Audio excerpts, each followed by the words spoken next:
मामूल के मुताबिक शहजादी को तैयार किया गया और जैसे ही बदबख्त बादशाह कमरे में दाखिल हुआ तो बादशाह की बेटी उसके सामने नंगी मौजूद थी। बादशाह सलामत के दिल की धड़कन तेज हो गई और उसकी सांस रुकने लगी। अब वो जैसे ही अपनी बेटी के करीब जा रहा था तो उसके दिल की धड़कन तेज हो रही थी।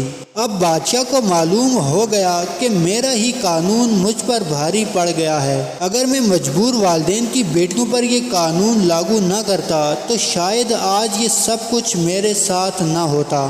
अब जैसे ही वो शहजादी के करीब गया तो उस वक्त ज़मीन पर गिर पड़ा और वहीं मर कर ढेर हो गया। थोड़ी देर के बाद वज़ीर उस बादशाह को घसीटता हुआ बाहर तमाम रियाया के सामने ले आया और उनसे कहा कि अगर मैंने बादशाह की बेटी के साथ जिना करके गलत किया है तो मैं संसार होने के लिए तैयार हूँ।